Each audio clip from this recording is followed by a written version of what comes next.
Hello, good morning and welcome back to Byblos. Today I am leaving and heading north down the coastline to Tripoli.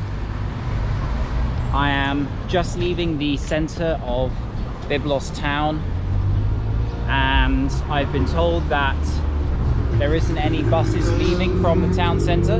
I have to go towards the highway.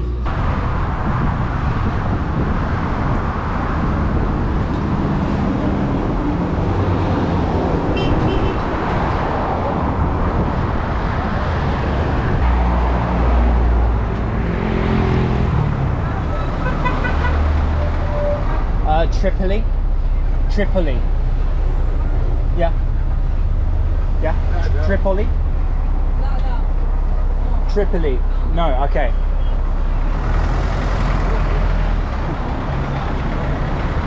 Tripoli.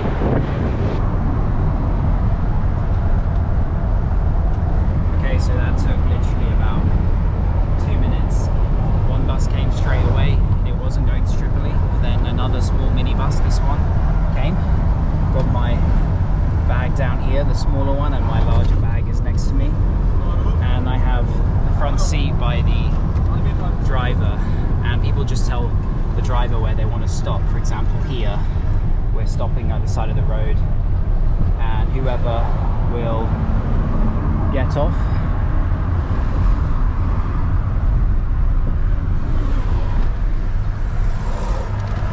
fairly easy going north on Beirut along the coast because it's just one road, one highway the entire way. You can see the bus behind me here. There's a few different seats, but it's always good to ride shotgun.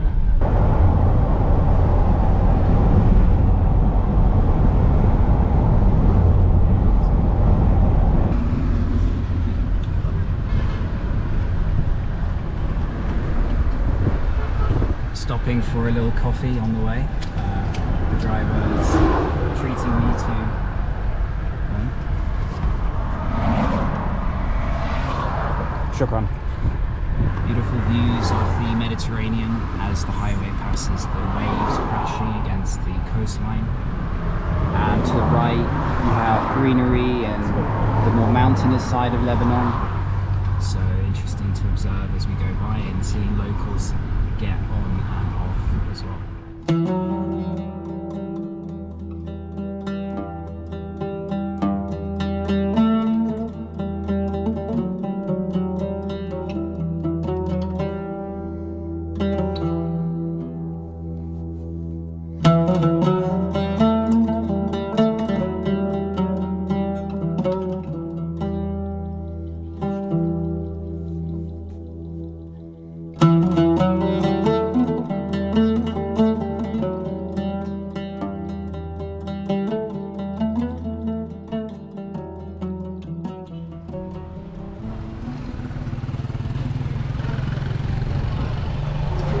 So there we go.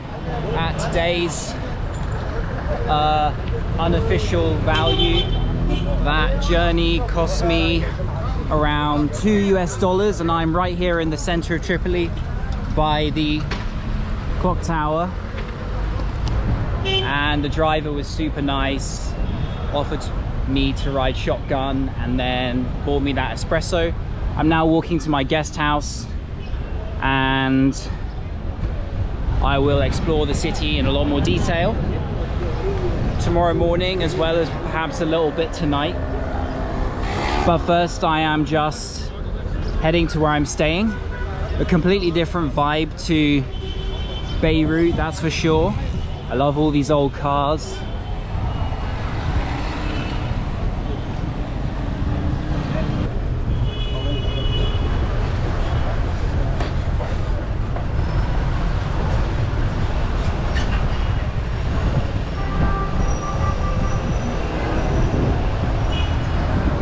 I feel like I've gone back in time a little bit. There seems to be so many old Mercedes and Renaults. So I've just arrived at my accommodation for the night. It's called City Guest House and just check out the balcony. If I can open this door, there we go, and we're out. Some interesting views of the big apartment buildings. I will film a full kind of exploration video of the city tomorrow in Tripoli. I'll be accompanied by a local called Allah, who will be helping to show me around. So I will catch up with you a little bit later. Good morning and welcome back to Tripoli. It is the next day here in the second largest city in Lebanon. I am by the clock tower and I'm going to be walking around and exploring a little bit. So we are now here at Accra. I'm here with Allah, who's helping to show me around, and we're gonna have some breakfast here. It's well known for hummus and it's a very popular place. Salam alaikum.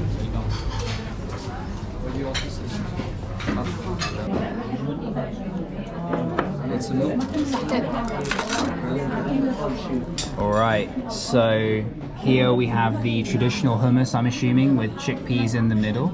Is that right? Yes. And then here we have the full. And then just some pickles and some mint and things like that, olives on the side as well.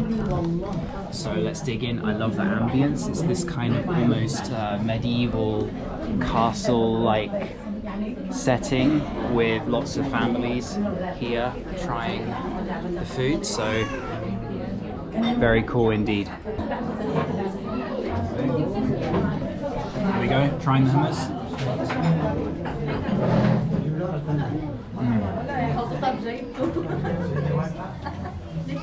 Wow.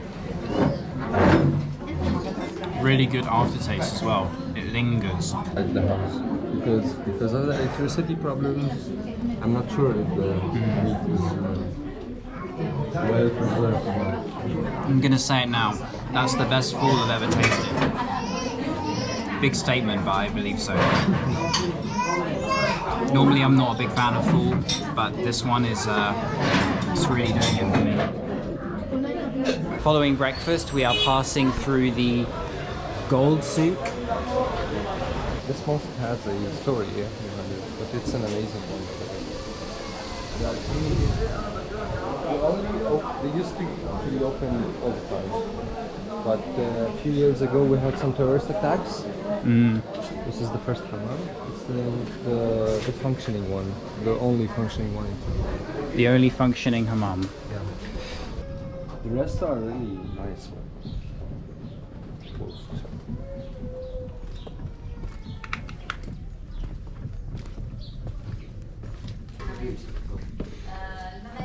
Wow. So impressive.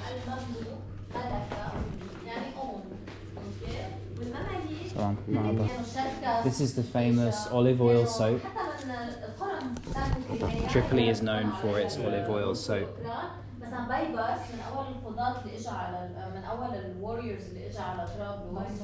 This is a beautiful building.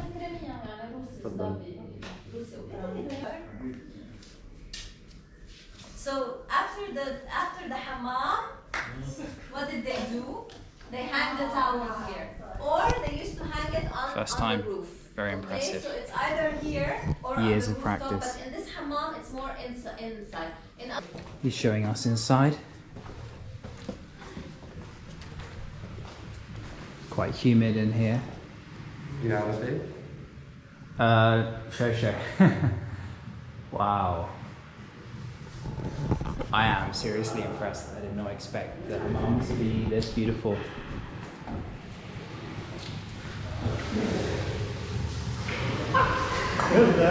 كاميرا تطفي.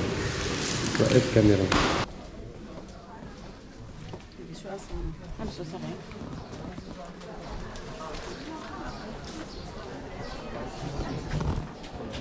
Bit of a maze, wandering around, and I've been told that Tripoli is around something like 75 to 80% of a Muslim city, so it has by far the highest proportion of Muslims. in Lebanon because of its history, its geography, and all the rest. To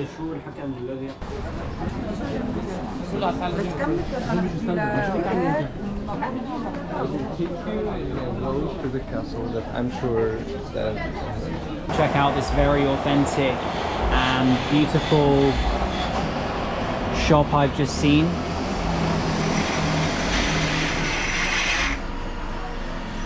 Man here is carving the wood to make spoons, and these which are used during Eid.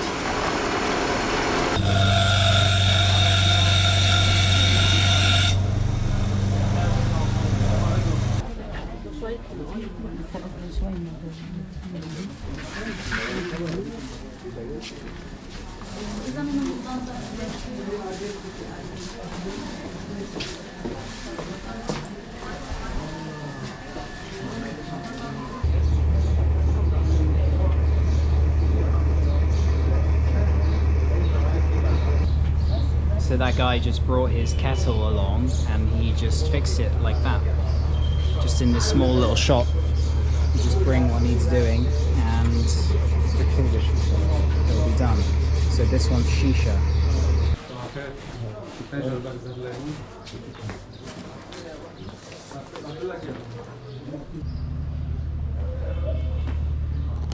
This is the old soap factory, which smells like it, to be honest.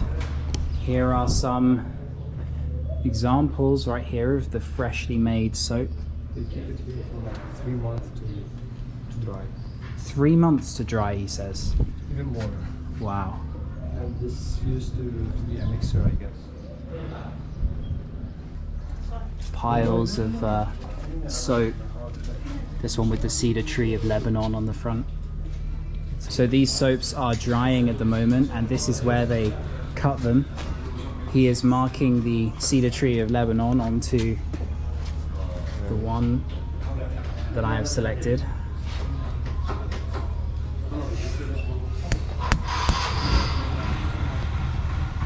Tamam, shukran.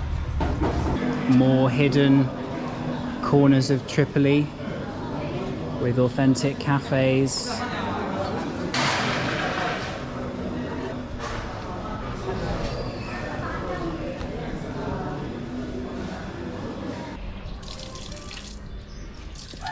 So here in Tripoli you have drinking water, which is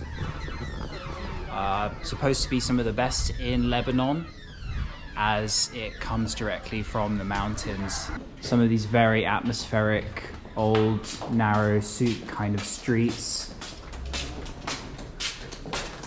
A sort of charm that you don't get in Beirut. The smell is on point, that's for sure. Locals coming to pick up their fresh bread.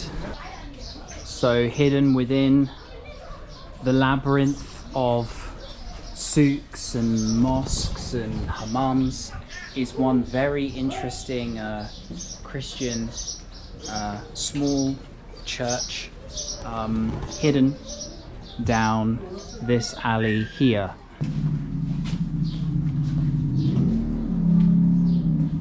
People are living here, by the way. This way. After you. Thank you. People on this side. It's closed. Let's see.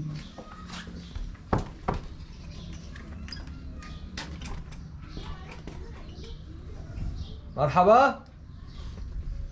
I guess some neighbor have the. مسكرة هون؟ لا No. Okay. عطاه المفتاح لألو. أيوة.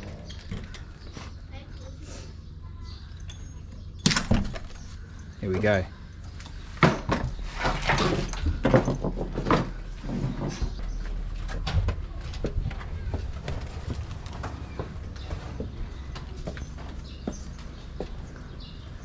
People living all around.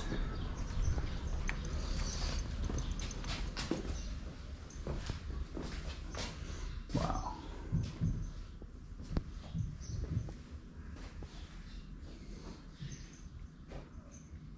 This is a Bible.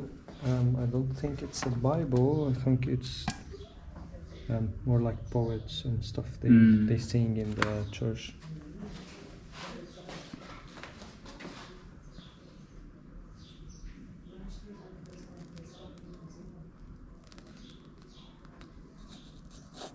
So now you make a wish, or yeah. This is incredible because it's in such a tight community of,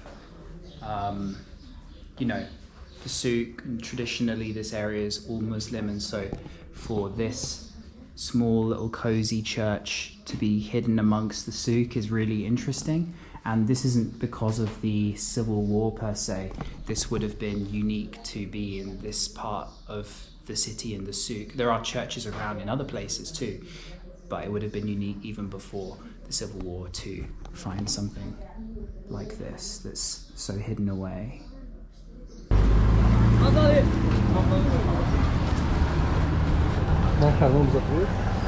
So we're going to try some hanouk, which is a famous Ramadan drink. Even though Ramadan is now over, we still get to try some. Allah tells me that on the last day of Ramadan here in Tripoli, the streets were completely packed full of people. So if you ever want to experience an incredible last night of Ramadan, then Tripoli is really a city to do it in. Here it is. Thank you.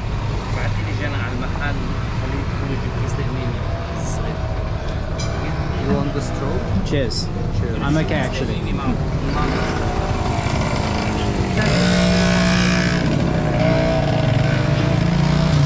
It's very sweet, but that's what I would expect because during Ramadan a lot of things are very sweet.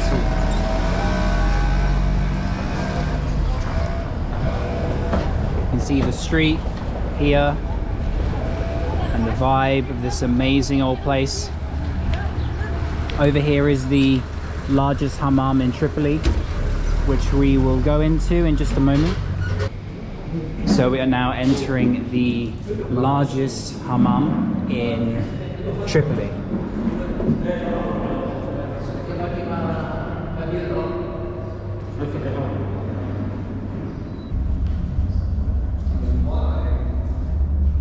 This was the room in the other hammam that I didn't quite get to show because I wasn't allowed to show those men bathing, but this is where you lie down and you get washed and scrubbed, right?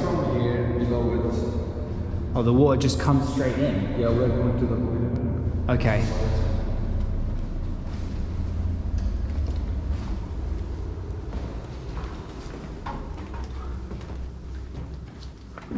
We are sneaking to the boiling room. Okay.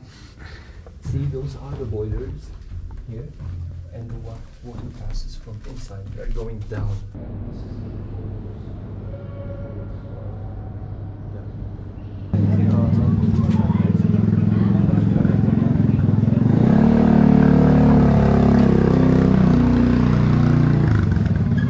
The atmospheric souks of Old Tripoli. Okay, I'm gonna say this now. Coolest place I've visited so far in Lebanon. I mean, wow.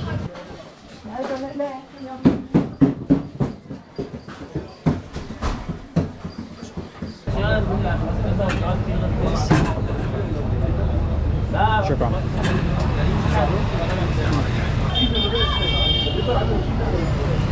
So got my coffee here, just 3,000 Lebanese pounds to try at this hole-in-the-wall type of place.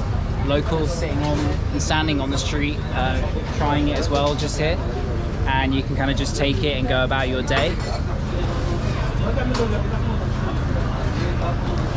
Let's give it a taste. It might be a little bit hot. Wow, that's actually really good. Better than I was expecting. The first time you tried it? Your first time? I've tried Turkish or Lebanese coffee before, but this has a slight different flavor to the one I've tasted. I love these big shiny coffee pots though, they're really cool. Let's see. How are you? Hello, mahaba. Nice to meet you. What's your name? Soy. What's his name? Maj. Maj. And you? Hassan. Okay, nice to meet you. I'm Jason. Brittany. Britannia? Brittany. Yeah. Britannia. From the UK, yes. Brittany. Yeah. You speak Arabic? Shay Shay. Shay Shay. تروحوا على المدرسة انتوا؟ وين؟ I was just asking them if they go to the school because we have a school problems in the city.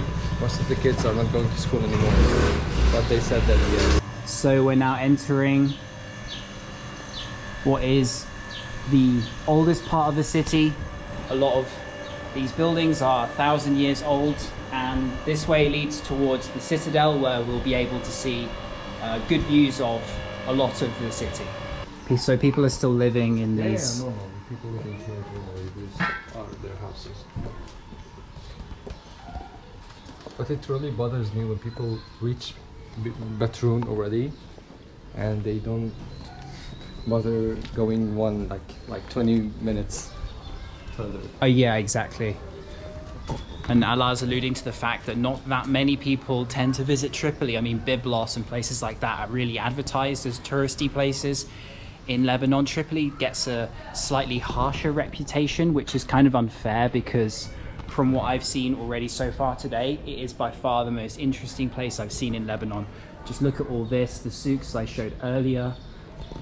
So much history and so much atmosphere as well.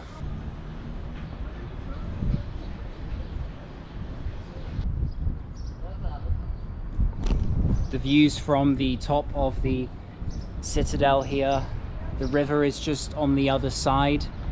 At some stage, the Mamluks, Crusaders, Ottomans and Arab armies have all utilized the structure, and you can see great views of the mountains. The tallest peak in Lebanon is that way, and also the city too.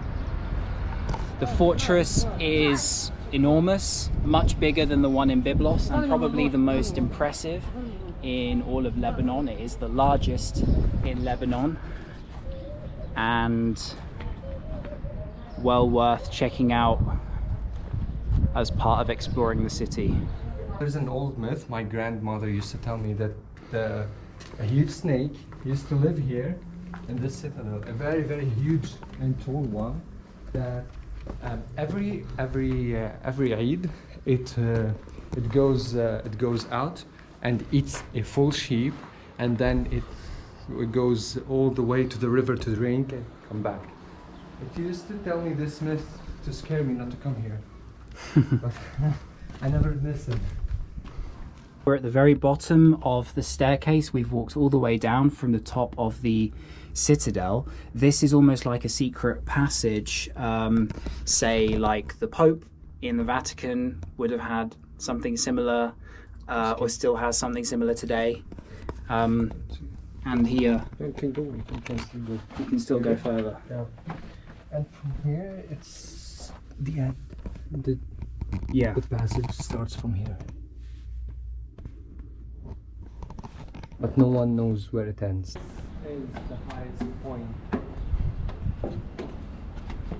The city.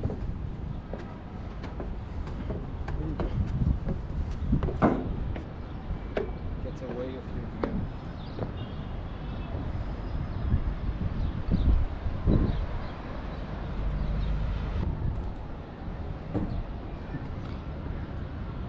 From the top of the Citadel, you can see why they chose this as their location. They would have been able to see invading forces coming from Syria. They could see the mountains, and then this way, anyone arriving into the port of Tripoli.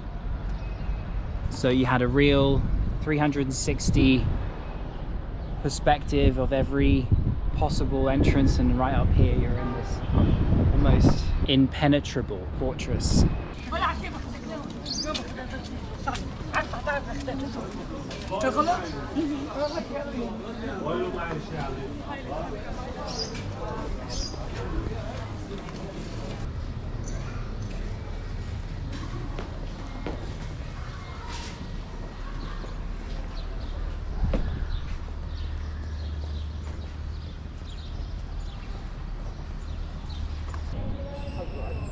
So this here is the Al-Mansuri Mosque, built in the 13th century. It is the largest in Lebanon and arguably the most beautiful, and it just echoes with history all around. It is only open or accessible during the prayer times, so make sure you hit one of those.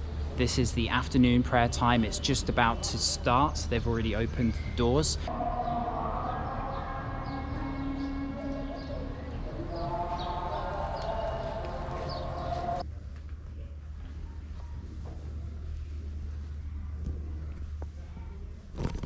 So now inside the mosque during the prayer time, and it's really beautiful. Allahu Akbar.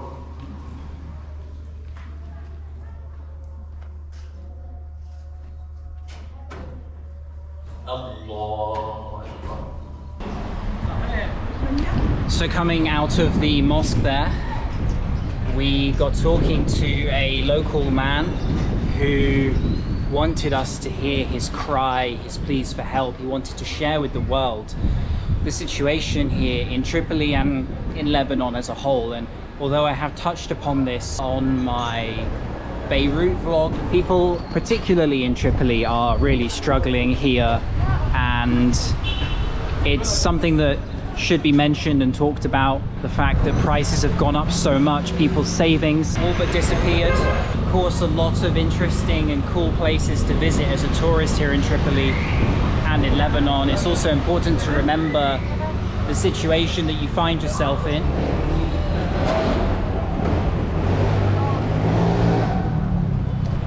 Allah has now gone back to his home. His mother was calling, so I am now solo in Tripoli once more. And I'm back at the main square, main Ottoman square with the clock tower, where I started things today.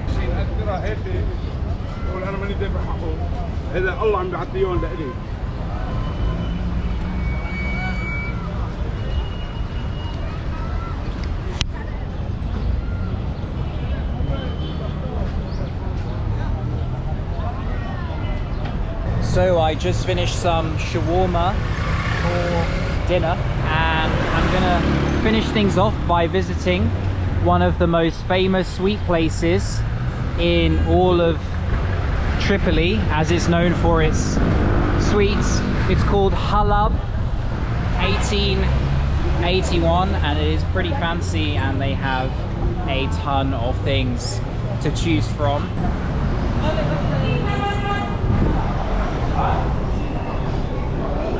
Here we go.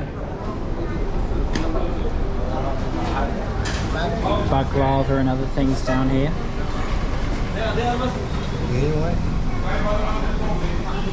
And lots of people queuing to get their things. Ice cream and sorbets.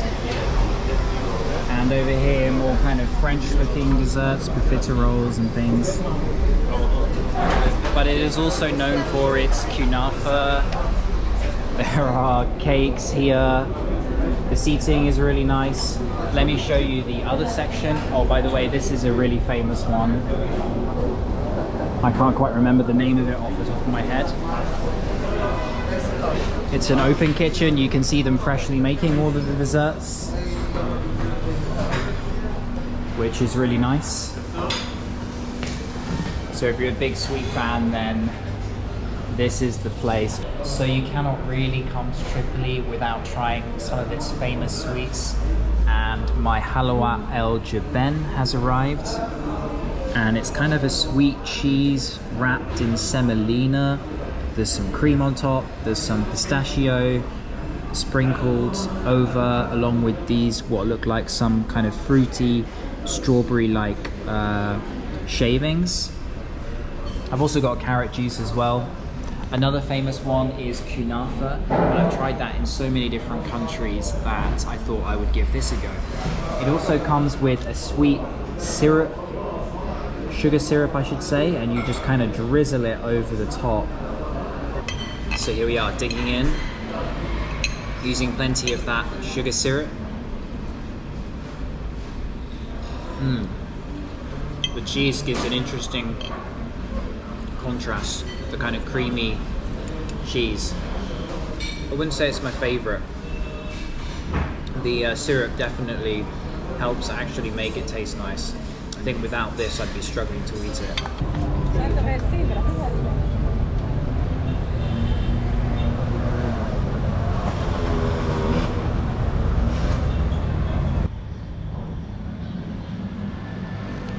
Hey, so I'm now back here at my guest house and I'm going to end this video of Tripoli here.